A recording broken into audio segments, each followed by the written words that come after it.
Expect the worst and pray for the best. That is the warning to residents tonight in our state's north who are preparing to be smashed by Tropical Cyclone Alfred.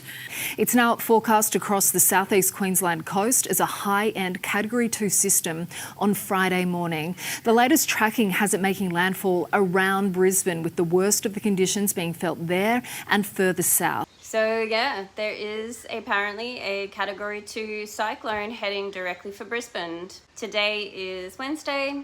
It's due to make landfall sometime between Thursday and Friday. And I think I myself, just along with a whole bunch of other Queenslanders, or at least people who live in the southeast of Queensland, are just prepping as best we can and then hoping for the best. So I myself have never experienced a cyclone before. Floods, yes, multiple floods now. Fires, of course, everybody saw the 2019 fires. But this is my first cyclone, so I'm not really sure how to prep for this or what to expect. It's going to be a new, not really terribly welcomed experience. But I'll do the best I can, and I will film it and keep you guys updated on what is going on. So like I said, it has currently been assessed as a Category 2. That means we should expect winds of somewhere between 90 and 115 kilometers an hour.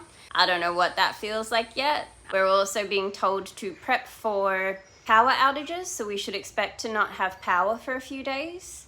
We should prep for water supplies being interrupted. So if we can, to get our hands on water. That's a lot easier said than done at the moment because people are panic buying like crazy, so stores are out of a lot of stuff. We're also being told to prep for minor property damage, or at least some of us are, depending on where we're situated in the southeast of Queensland. Some news outlets are assessing that approximately 20,000 homes are going to be significantly impacted by this and will experience some sort of damage. The rest of us are being told to do stuff like secure everything in our yards, trim any branches that overhang, make sure our gutters are cleaned, stuff like that. So I have prepped the best that I can.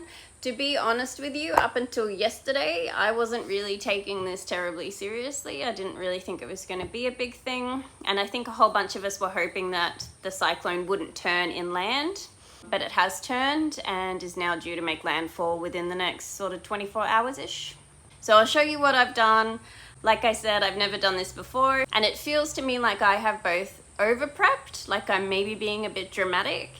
But at the same time, it also feels like I might have under-prepped and I might be being a bit naive, which is a big part of why I wanted to make this video. Is it would be great if somebody who's actually experienced something like this could assess what I've done and let me know, like in the next 24 hours, if I am in a good position or if I need to do more. So I'll show you what I bought in terms of food, because that's the first and most serious thing that I need to take care of. I don't know if you guys can hear the wind. It's starting to be a little bit blowy out. Nothing super serious, but the wind has definitely picked up. I think a whole bunch of us felt like the weather might have been gaslighting us yesterday because it was a beautiful, beautiful day. And so there was absolutely no indication that any kind of natural disaster was on its way or like a huge weather event. So yeah, this is a very confusing sort of experience. It looks overcast and like it's gonna rain at the moment, but it doesn't look like I should be preparing for sort of minor structural damage to my home. But anyway, here's the food. I am hoping I have done okay and made some half decent sort of selections of stuff that is semi-edible without having to be cooked. So I've gotten sort of long-term milk that you would normally keep in the cupboard rather than the fridge. And then I've gotten muesli, because I think muesli is a non-perishable item and that'll last me a little while. And that's breakfast. So for lunch, I've gotten tuna, corn, mayonnaise, and some wheat crackers. And all of those things, again, keep in the cupboard. They're all non-perishable.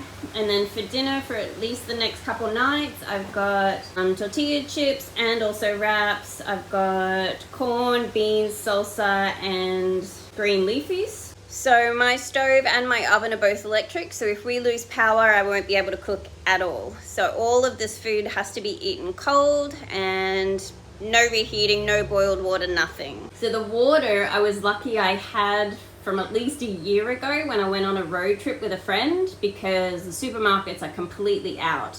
People have been panic buying water, toilet paper, eggs, canned goods, so there's very little stuff. I also sort of panic bought tonic water, hoping that that might be a good substitute if I run out of water, like if it takes about a week for things to come back online. So I don't know if that was stupid or not. And then sort of my excess foods, sort of backup foods, I got more cereal, I got oats, muesli bars, some canned goods. My water is gas, so I maybe will be able to half boil noodles, which I hope is okay. I've got myself some chocolate, some apples, peanut butter and bread. The bread will go off pretty quick, so I'll probably start on this pretty soon, and then some grapes. So this is sort of the food situation, and I'm hoping I have done okay and it will get me through maybe 5 days. But you let me know if I've made good or bad choices, because I genuinely can't tell right now. Now I also have this big pot, and I'm gonna fill her up with water. I don't know how many liters she is, looks like 9 liters. So I'll fill this up with tap water probably tomorrow, and then this will be sort of, if we lose water supply, maybe cleaning water, I don't know.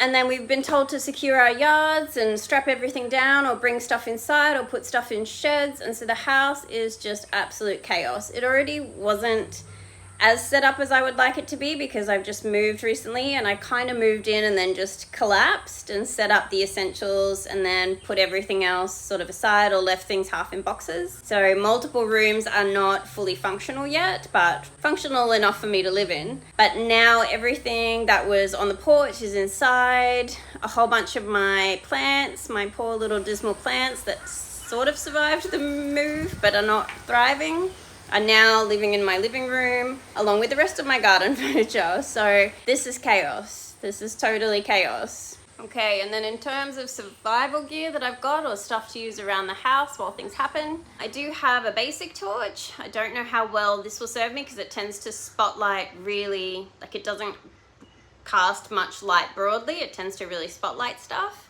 But alternatively, and don't judge me, I also have a nightlight, and this will cast a general sort of light over a room without being too bright. So yeah, I have this and I will be using it. I don't know how easy torches are to come by at the moment. I do know that people are panic buying generators, like backup generators and stuff, from Bunnings, our local sort of hardware store. So I'm not even going to bother to try and find a big sort of industrial torch or anything. I'm just going to work with what I've got. I think I will go now and grab a tarp out of the shed, just in case any branches fall on the roof, because I do have trees around my current home. I'll grab a tarp and a bucket, and then I've got a couple of fire extinguishers sitting around. Hopefully that's everything I need. Honestly, I don't know. And again, this both feels really dramatic, but also I might be completely underestimating what I need and not in a very good survival position. I cannot tell. So if you have experienced a cyclone or a hurricane, or you know what the heck you're doing, let me know, because I've got about 12 hours probably before the roads become unsafe, and it's probably not a good idea to venture out. Cheers, wish me luck.